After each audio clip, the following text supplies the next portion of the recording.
and melting snow from the Chilean mountains. About 2,000 years ago, the road by this river connecting Jiuqiang and Khara-khoto was the scene of many battles between the wild nomadic Huns and Chinese soldiers who kept the Silk Road safe for travelers. Along the river, the Chinese built a series of forts and a line of defense extending northwards. Khara-khoto was the most northerly point of this line of defense.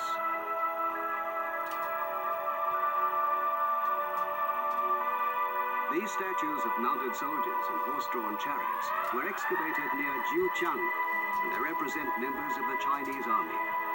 The frontier soldiers in those days were a mixed lot.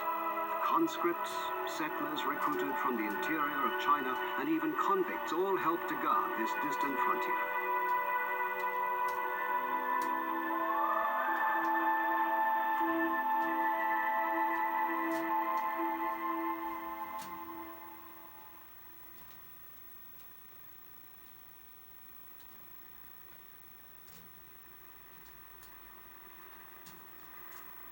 "250 kilometers, or 150 miles from Jiuqiang, we pitch camp for the first time.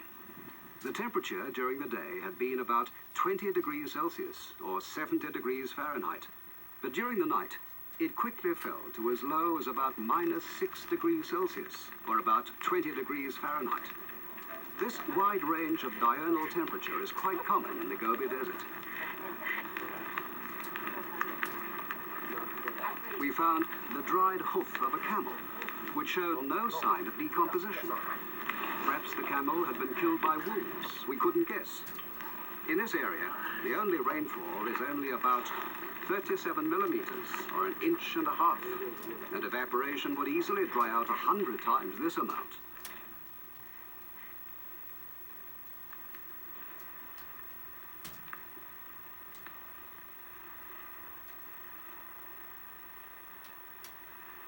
The Japanese archaeologist remarked that he would have liked to be able to explore this area on foot if there'd been time.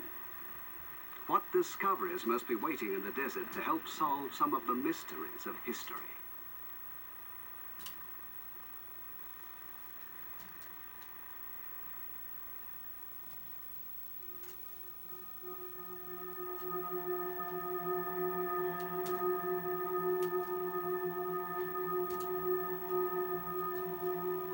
A Buddhist picture excavated at Khara-khoto by Kozlov at the beginning of the century is now in the Hermitage Museum in the Soviet Union.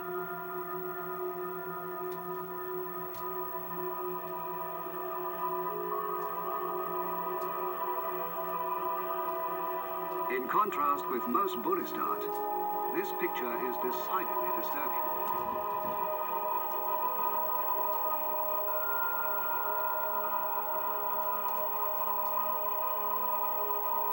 The Tangut people who founded the kingdom of Xie and who painted this picture may have been of Tibetan origin.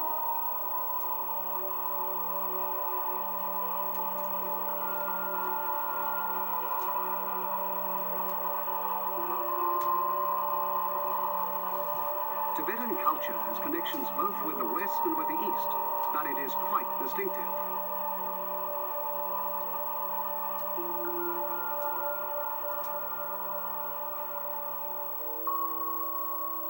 The people of Tangut had a script of their own based on Chinese characters and were Buddhists.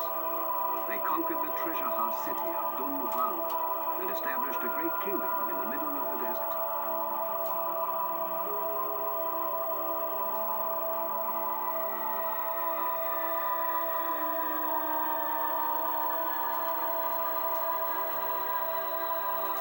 On the second day, about noon, we came to a strange place strewn with sharp black stones.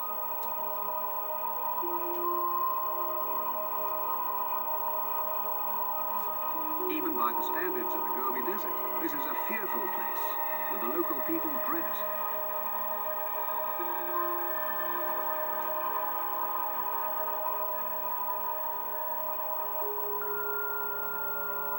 In the middle of the desert, Xie prospered as a way station for east-west trade.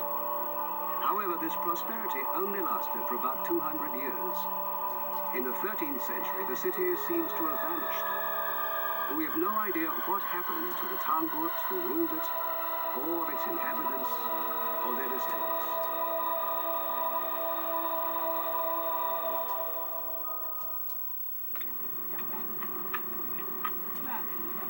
About 350 kilometers, or 200 miles from Jiuchang, we came to the first oasis on our journey, the town of Egina.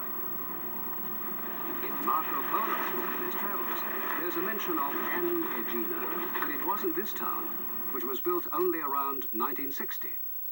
But because of the oasis, the name still remains.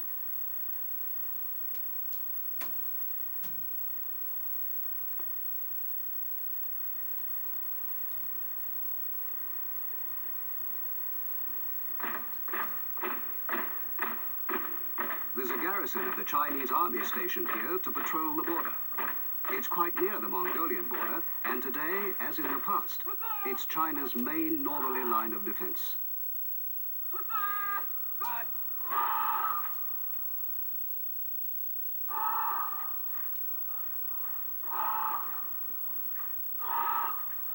We heard a rumor that in the Gobi Desert to the south of the town, there was a launching base for missiles and satellites.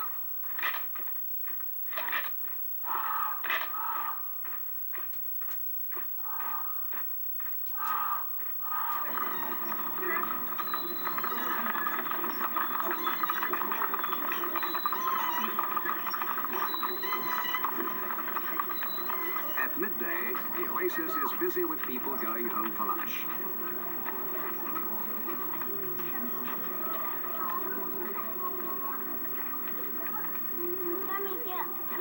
We were a great attraction. There are very few foreigners to be seen here.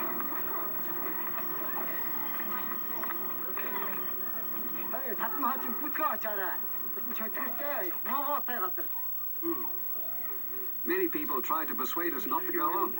They knew all about Khara-khoto and wouldn't dream of going there. They said there was no water, the terrible things that happened there in the past, and might well happen again. They thought we were fools for wanting to go to such a place.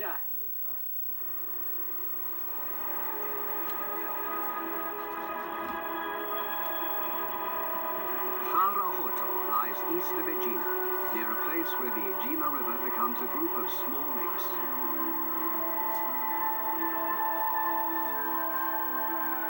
One of these small lakes, Tiene, provides water and grazing for the Mongolians' camels.